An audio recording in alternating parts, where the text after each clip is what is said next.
Hello, everybody, and welcome to... Now I'm ready. Thing. All right, Daniel's finally ready. Hello, everyone, and welcome to a very special edition of Wine Grants, unscripted chat about the unfunded, the official podcast of the Unfunded List. I'm Dave Moss of the Moss Family Foundation and founder of the Unfunded List and host of this podcast. Hello. This is the first edition of Wine Grants we're doing in 2016, and as usual, we're breaking with tradition. And we're actually not drinking wine this week.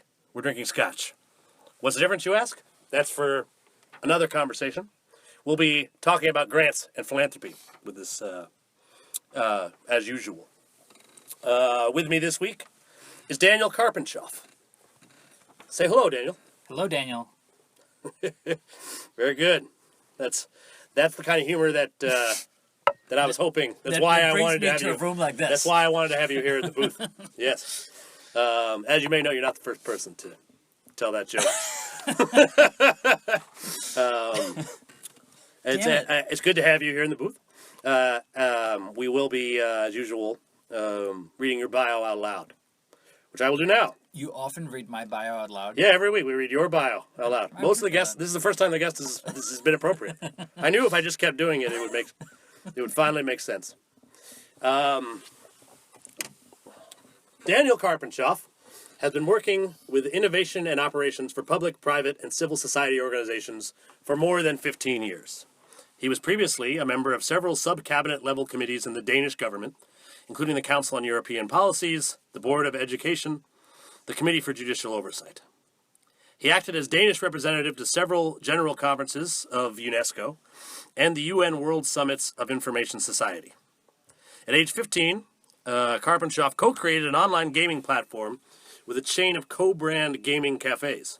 At 16, he launched a cell phone service provider. At 18, had a screenplay nominated for a Palme d'Or Award. By 23, he co-created Europe's first supplier of 100% clean and renewable energy.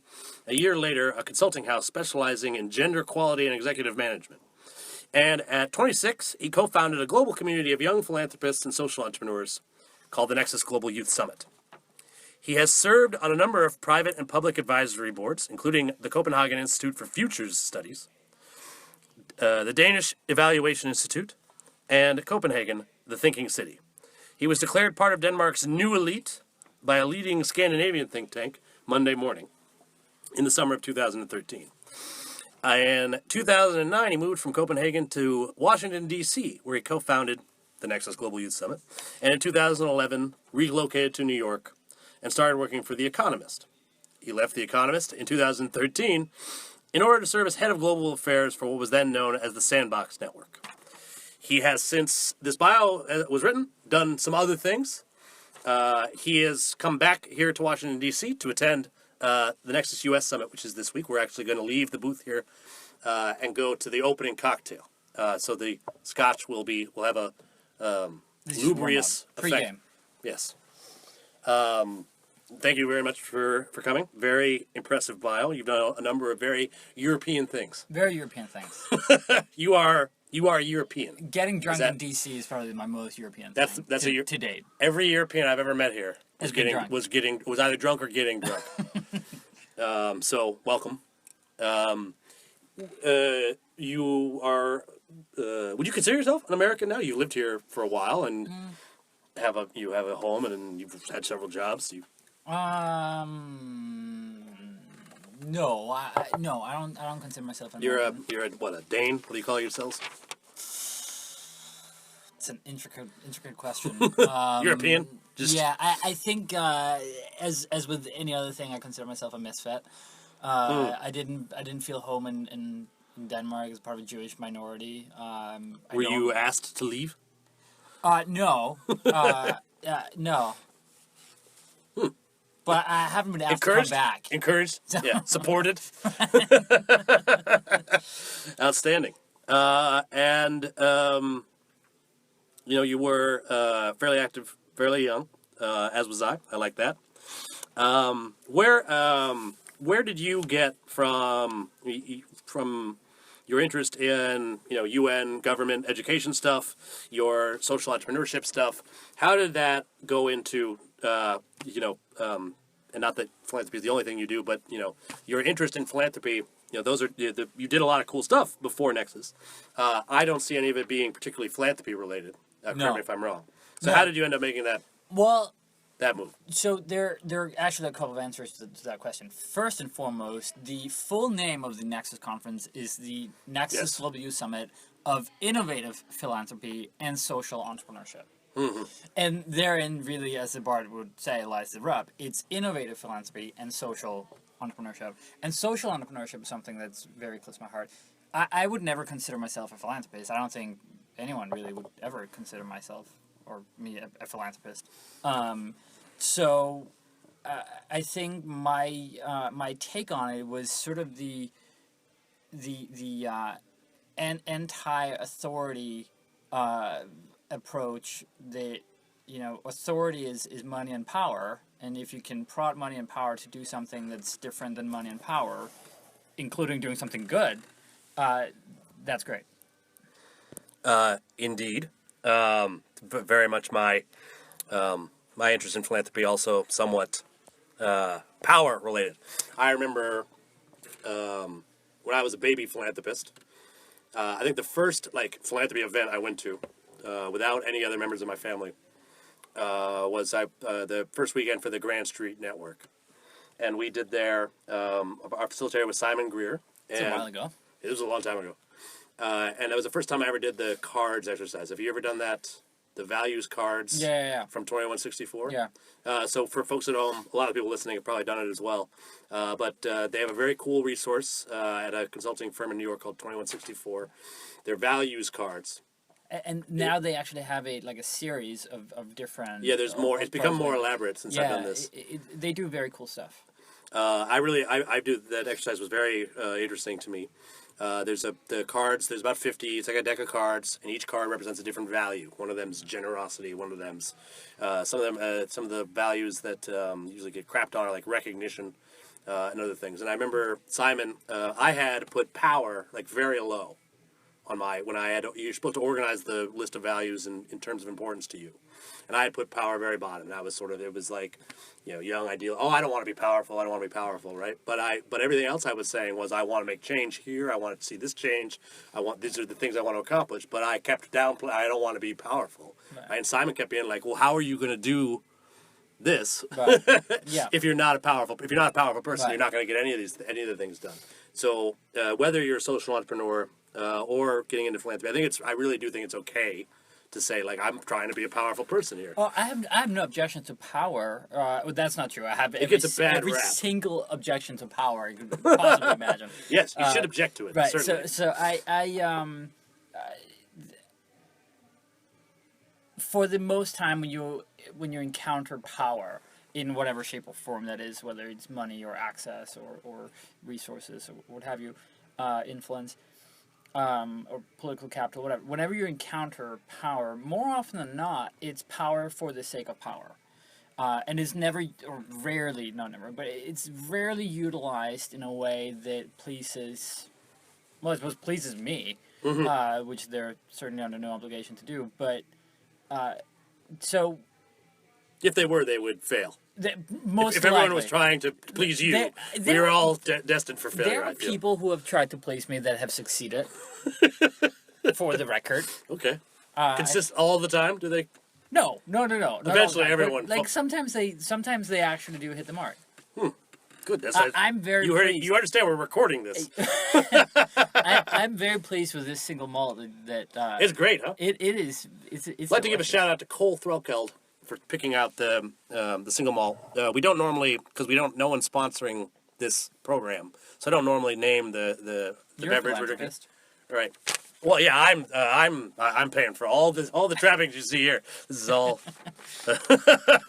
all me. The foundation. This is the only audio show that's sponsored by NPR. Mm-hmm. Well, the Moss Foundation, as you know, we gotta just do something. The government frowns upon it. I believe I'm still a master grand dragon of the board of. Yeah, you've got some sort of title. There's power there. And you are Daniel and I. Most of the folks listening to the podcast are probably familiar with the Moss-Karpantschof Global Non-stipendiary Strategic Planning Ambassadellowship, and we will be Are you okay? I can't believe that you actually memorized that, because I still have a hard The time. Moss-Karpantschof Global Non-Stipendiary Strategic Planning Ambassadellowship. I can say it many, many times in a row. But You know what the secret is? You got to look at yourself in the mirror and just say it 50 times in a row. I don't want to look at anyone saying that 50 times in a row. Yeah, Let alone myself. No, I know how to memorize things, Dave. I just don't want to do that. Right. There's no advantage in it. So yeah, the Moss-Karpantschof Non-Stipendiary Global Strategic Planning Ambassadellowship. As far as I know, the application for that's still open. It's been about a year since. I do believe it's still open. I think our review committee that we still have yet to assemble or convene will probably look at both, really. We should make a committee to Covemble. Provide a short list. A scene. Obscene them. You a scene. It's like when you're assembling to convene. You a scene together. I made up a word the other day, not entirely good. Funstration. Funstration. Yeah. Very appropriate to philanthropy. Takes the stigma out of menstruation. So you're trying to make it more family family friendly. Right. Why are you menstruating? Why aren't you funstrating? You should be funstrating. You should be funstrating. No, it is fun frustration. Oh, yes. Yeah, interesting. So funstration. Yeah. Would that include like rage reading? It could, possibly, potentially. Yeah. But a frustration that you genuinely enjoy dealing with. Interesting.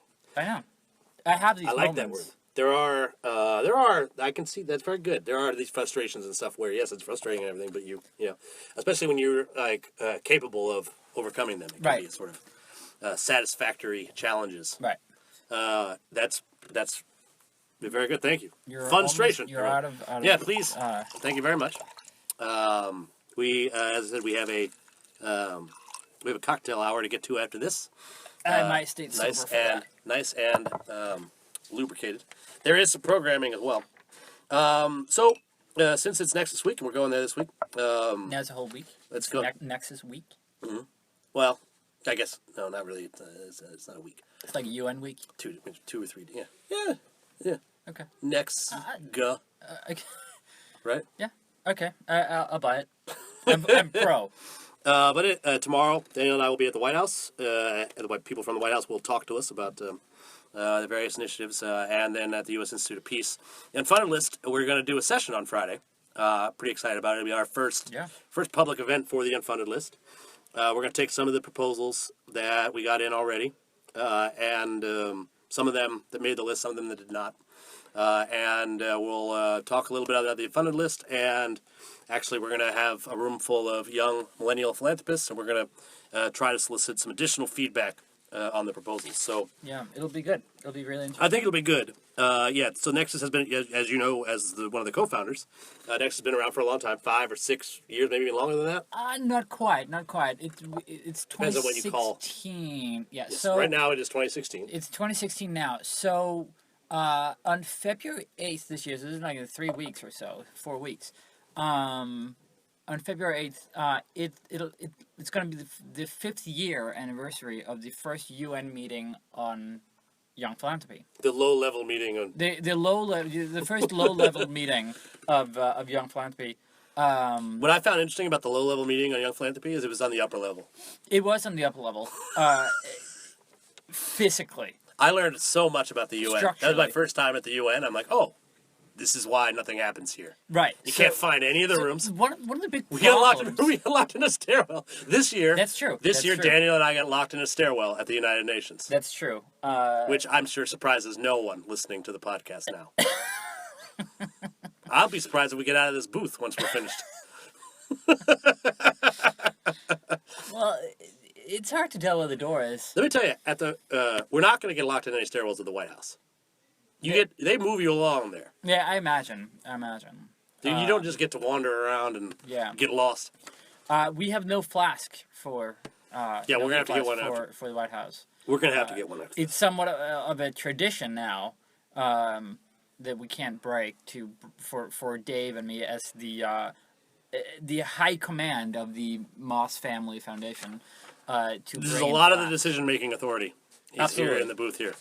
And so traditionally we bring a hip flask into meetings of various sorts. I don't know. It has happened once or twice. Yeah. As should be all right. As Americans. Well, one American and a visitor. Alien. Then we're happy to have you here. What is your resident status? Are we going to get you in trouble? No, no. I'm just curious. I'm a permanent resident. I have a green card. Yeah, welcome. It's very nice to have you here. You're a lot better than some of the fucking yahoos we have that just spring up normally. I can't wait to get naturalized and become a Yahoo. Mm-hmm. You become a natural born. Yeah. You'll be a little bit more. Get a pickup truck. Yeah. Remove the. I smog machine. I don't know of any firearms. You don't own any firearms. None. Yeah.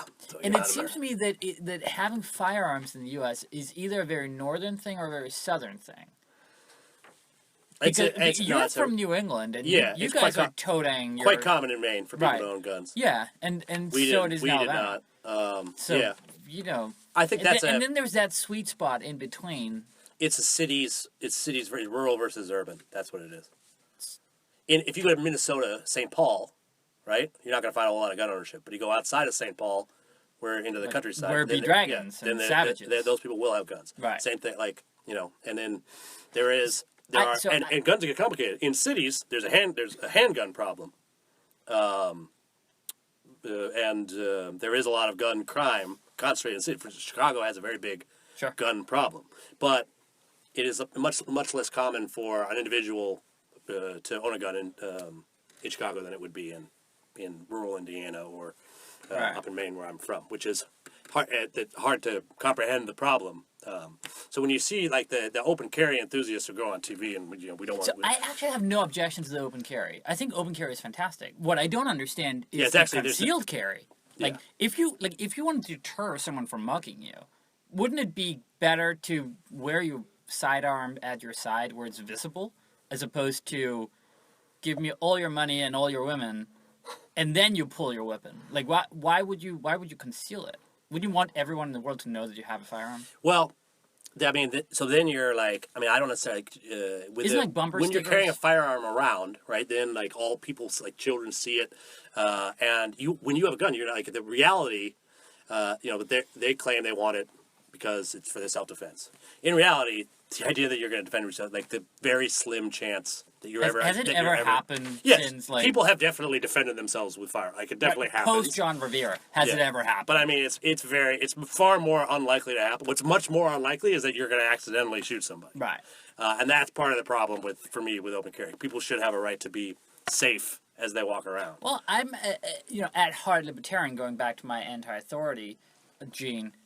So I think if people. You're free to buy whatever you want, and you even want to, maim your family members. I just think it needs to be really regulated. We got to know who you are. We got to know where you bought the gun. You got to make sure you've taken the appropriate state. Just like with a car, that you're driving a car, you're a licensed driver. For the same reason we don't sell nuclear devices in Walmart. Mm-hmm. And if you break the rule, you get your license pulled forever, and you don't get to have one. Exactly. It's how it works with everything. Right. So, and they're now, for instance, they just changed. We here at the Lookout, lots of the filmmakers here use drones, right? Which was up until about a month ago an entirely unregulated thing. Right. And it's I think their first round of regulations were it's when you compare it to guns. Yeah. We can have no new regulation at all on a gun. Right. But all of a sudden now drones just completely change the game for it. It's crazy. And I've been looking into getting a drone because they're pretty cool. I live in New York, and it's pretty fucking. Can I say fucking? Yes, this is an R-rated podcast. And I was looking at the FAA regulations for drones, and they're pretty fair. You need to register your drone if it's above 25 pounds, and you need to attach your name and registration number onto it. Pretty fair, because at one of these days, one of these drones, whether registered or not, is going to be sucked into a BMW aircraft engine on a 747. It will happen, whether intentional or not. Yeah, and someone might try to, capture footage they have no right to be capturing. Or that, all sorts of stuff. I'm still waiting for someone to take a drone and go to New Mexico and do an aerial shot of Area 51. Why that hasn't happened yet is beyond me.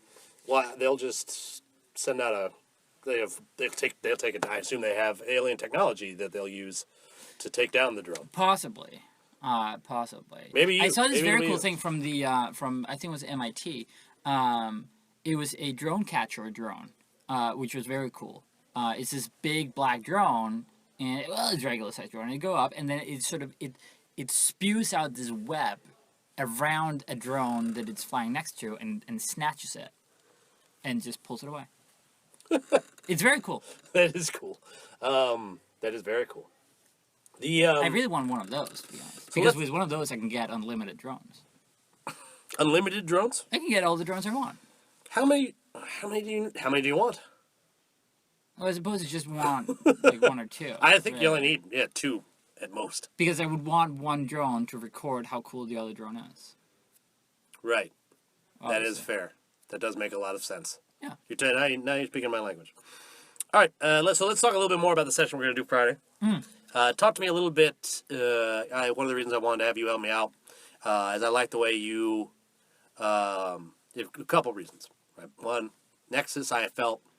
And it's only been around a few years. It's not necessarily their fault. But I think now is time for Nexus to start doing more of a deep dive on, and that's a buzzword that I don't necessarily like. I wish I hadn't just said it. Deep? To look more deeply. A deep dive is the term I'm objecting to. Even though I just use it. But to get more into some of these issues. I think we've covered cursorily a lot of stuff, and it's time to actually go forward. And for me, one of the things I remember the first time I went to Nexus, they had no philanthropy skills training at all. Right. I remember the first when I went to the low that was meeting. The track that I was fighting hard to have, if this is your first encounter with philanthropy at all, right. This is a youth summit, so there are going to be young people here. Yeah, who don't know what an RFP is. Who don't know anything. Or an LOI and it's completely fair. You're not, that's one of the Why things would you know that stuff? Exactly. One of the few prerogatives you have of being young is that you don't have to know everything. Mm-hmm. And that's fantastic. So now that we have an instrument, why aren't we training people? Mm-hmm. It's fine to expose people to issues in order to galvanize and mobilize and inspire them to go into philanthropy. But once they're there, and you can that inspiration can happen within 20 minutes if you're exposed to the right person. Yes.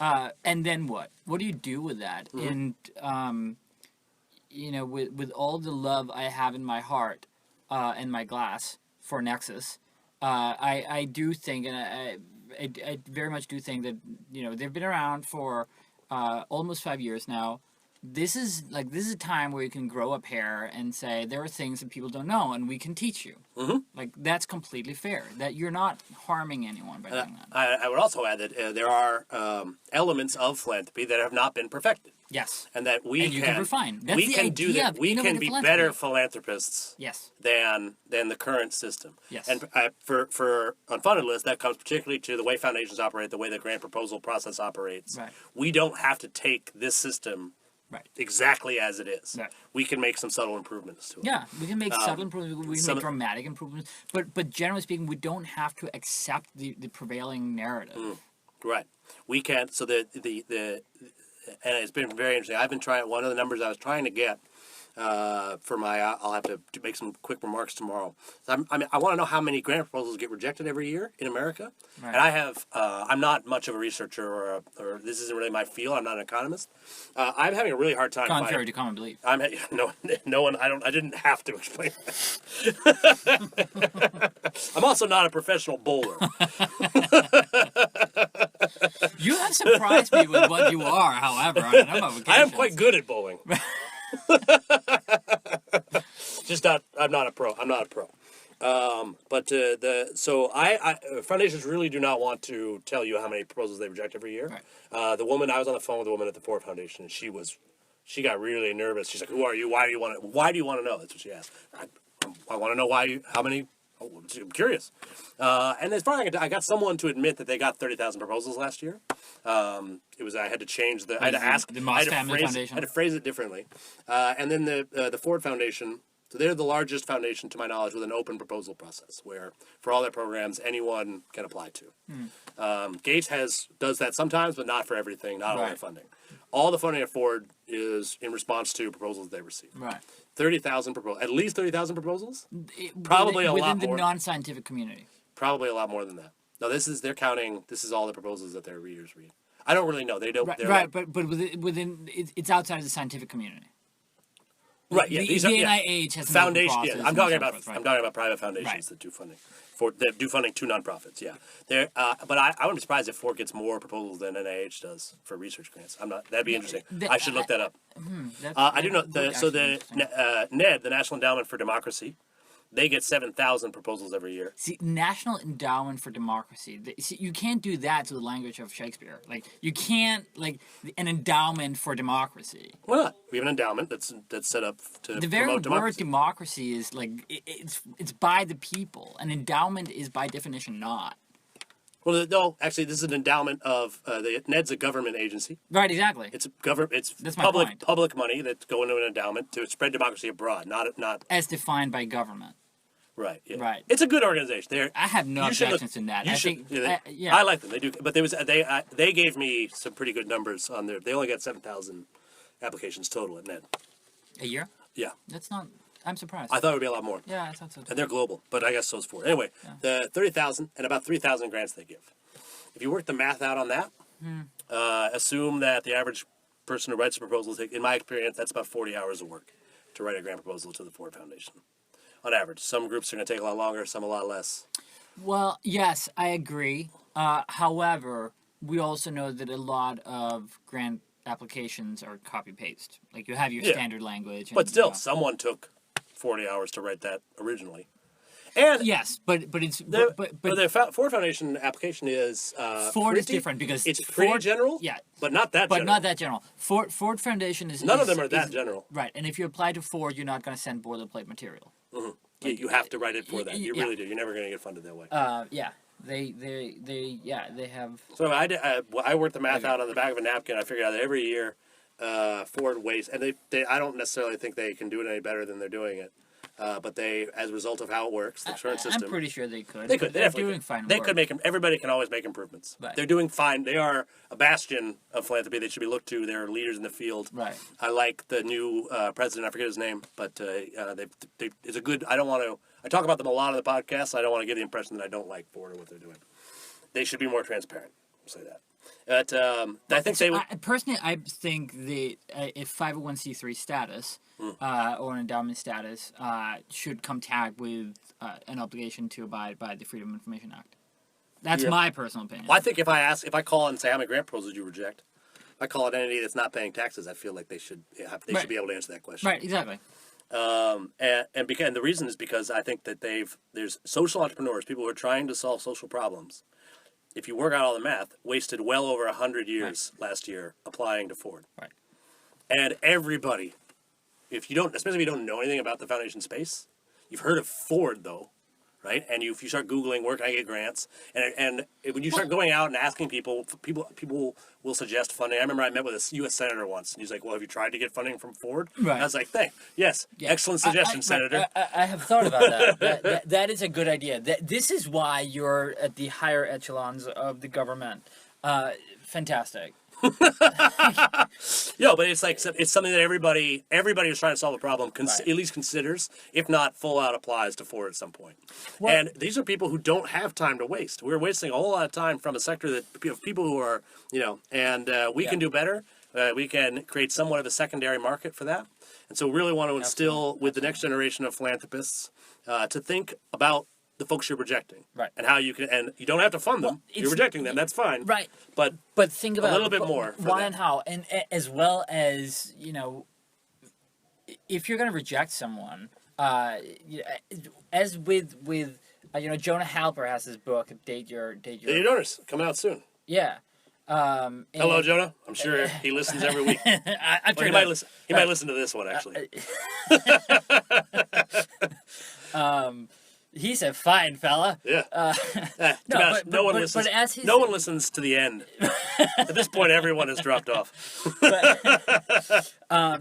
But his mantra has been for a long time now, date your funder, and much like dating, good advice. and it's good advice. It's good advice not just within philanthropy and entrepreneurship and social enterprise and what have you. It's good advice in any relationship that you're building, professional and otherwise. There's a relationship you're building.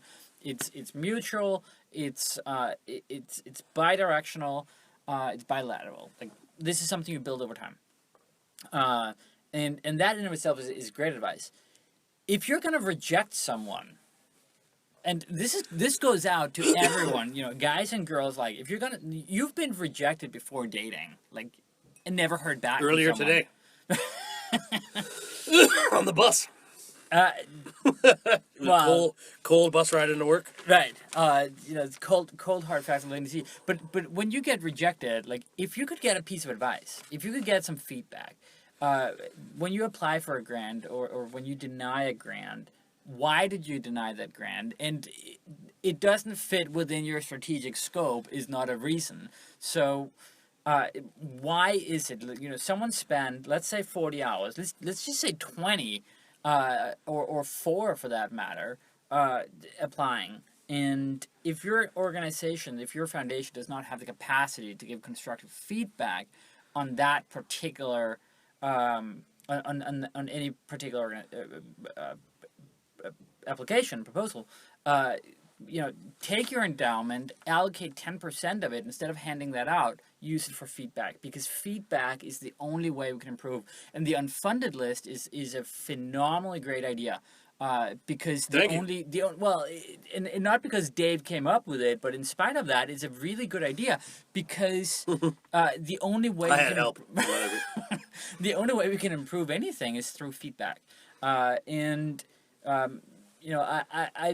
value myself the entrepreneur, and one of the methodologies of entrepreneurship is called customer development methodology, and it is literally, you go out and you try something and you get feedback, and then you try it again and you get feedback and you try it again. But the crucial aspect of that is feedback. We're fine. Oh, we're fine. There's a pop-up notification there.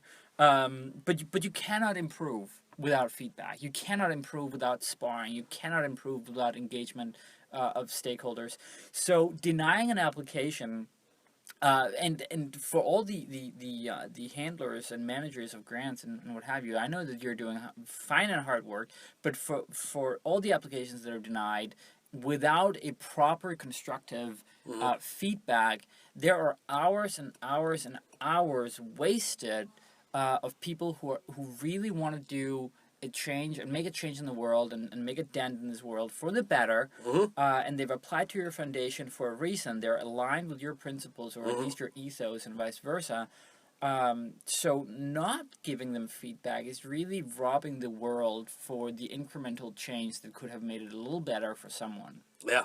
No, I think it's silly. I think, one, there is this problem that we make fun of over at the Moss Foundation a lot of, we wrote a strategic plan. Over at headquarters. We wrote a strategic plan, and now we know how we fund, right? That doesn't work in any other, that just doesn't work. No. If you want to make God laugh, you make a plan, right? But for some reason, funders think that they can figure out how they're going to fund before they do it. Right. And it's just, it's very silly. If you want to do that, come up with a plan, that's great. And then reevaluate against your plan as the proposals start coming in. Right. What's happening right now in the sector, 50% of all grants from foundations go to 1% of organizations. So the older established organizations are getting almost all of the grant money. And the newer folks that may have more innovative and riskier solutions are pretty much entirely shut out of the system. And granted, and there's something to be said there. There are some of the older organizations that are doing work that is crucial on an infrastructural level. Yes. The Red Cross is doing work that no other organization can or will be doing, internationally, domestically, locally, regionally. Yes. And they're also not being particularly innovative in a lot of areas because they're not, because of their size. And no, absolutely. There's a lot of waste and other things. The Red Cross is not innovative at all, but it's hard to be innovative when you run, in the vicinity of 50,000 refugee camps, and you literally just want to provide food. Oh yeah, right. Not everything needs to be innovative. Right, exactly. But we do need innovation. We do need innovation, and there are better ways of running refugee camps as well. I hope. Right. So it's not that they aren't supposed to be innovative. It's just the capital demand for an organization such as the Red Cross, or the UNHCR, the High Commissioner for Refugees at the UN, is significantly different from a lot of other nonprofits. And I'd also say they can afford to have grants consultants and grant writers and stuff on staff. Yes. Absolutely. They can. But they ironically, really- they could. The younger, smaller nonprofits, they can't afford to waste all that time putting the stuff together. Absolutely. And the ones who can afford it, they're the ones who end up getting the grants. It's absolutely ineffective. But a lot of the larger, the classic nonprofits and NGOs are really like the service that they're providing is really outsourcing of government activities, essentially. The federal government in the United States does not know how to run a refugee camp, so the Red Cross of America is doing it for them because they know they've been doing this. Lots of things that the federal government doesn't know how to do. That's not the only thing. So this is only to say, but if we can take those 50% to the 1% and just break that. And I don't think it needs to be. Let's say 25%. Like, and Right. we'd still be good. You'd be freeing up billions and billions of dollars for small startup nonprofits. Absolutely. And whether you want to allocate that for impact investing, or capital raising, whatever you want to call it, whatever you want to do with it, there are phenomenal ideas out there that are being run and developed by. And I'm very pleased with the list we ended up putting out. We put 4 organizations out this year, and I think they are representative of ideas and stuff that I would expect to have a hard time to get into the normal system. For instance, we've known that young girls menstruate for a really long time, but there's a significant funding gap in terms of that sort of education, even in countries that like there's lots of funding and interest in Kenya and in girls' education in Kenya, but not on this one topic. And I can see why that had a hard time getting in. Or imagine Missouri. Same with accountability. Same with, and in fact, organ donation in the U.S. has been. We tied it to the DMV a long time ago, and we decided that was how we're going to do it, and it hasn't improved since. Right. I will say though, tying it to the DMV is a stroke of genius. It's smart, but we can. Yeah, Sure. It was a good step. Keep taking steps. I agree. I agree. Keep taking. You don't have to burn all the steps behind you, but you keep going up the stairs. I agree. Or expand it. Say, okay, organ donation, that's fine, but how often did someone call you in the past 40 some years? And who knows? Who knows? And say I forgot how old I am. Moss, we need a liver, probably not your liver. We need a kidney of yours. But what if we expanded it and say, okay, you don't necessarily want to donate an organ. Do you want to donate blood? Let's register your blood type, and if need be, in local area, we know that you're a universal donor. Fantastic, come in and. Yeah, there's lots of. There are lots of expansions, and within innovation, we often when you keep flowing the funding to the older solutions, which may be fine solutions to older problems, you're not solving new. So within innovation, we typically talk about 3 boxes of innovation, and this is called thinking. The method is called thinking inside the box. It's a fairly established methodology, but the idea is basically we have 3 boxes. Box 1. Process level innovation. This is something you've been doing it for a long time, but now you do it better. You do it better than the competitors, and it's within the confines of the box. I figured a little trick to. You figured out a little trick. You made some sort of tweak, whatever. Right. I added a field in Salesforce. It's going to save us a lot of time. Exactly. So that's sort of box 1. Box 2, product level innovation. You're not doing what you used to be doing. You're doing something that's adjacent to it. So you might used to sell music online through a store. Now you sell apps through the same channel, same technology, and so forth, but within a new market. So sort of product level. It doesn't necessarily require an entire team. It's And then the third box is business level innovation. You're not doing something that you used to be doing. You're doing something completely different. It's not adjacent to the box. It's not within the box. It's an entirely new box. And the business level innovation is sort of where it gets really, really tricky. What's an example of that? So an example would be you have been making iPods for a very long time. You're going to take the technology that you've learned and you've mastered through that, and now you're going to throw in a GSM module, and now you'll make iPhones. Okay. So it's a product that is actually very different from what you've been doing, but you happen to have some domain expertise and some technological expertise and capacity that enables you to do something else. right? So it could be the iPhone. It could for that matter be the iPod.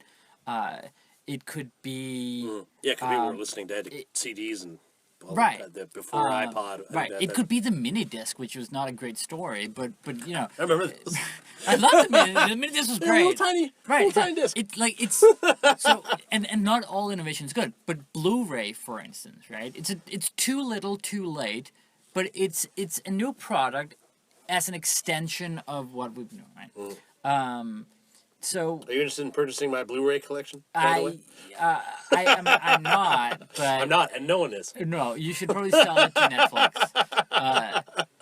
But so those people, and what's important is very, very often when we talk about innovation, people focus on product level innovation.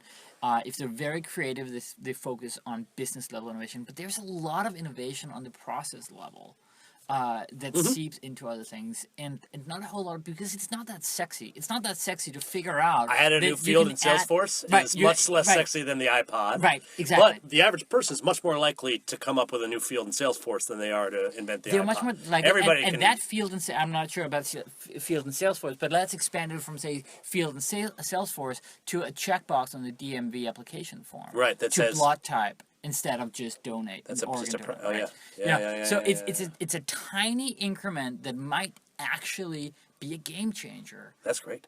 Well, I think you've given everybody at home a lot to think about. We've got what did I get? Scotch. Oh, okay. You got some single malt Scotch. So I give people something to think about, and I'm getting robbed of brain cells. Yeah, it's just a lose. Man, you get to sit in a booth for a while. It's really hot in here. Yeah, or is it that is. Just you? It's warm and rapidly running out of oxygen, and I think for that reason we should wrap things up.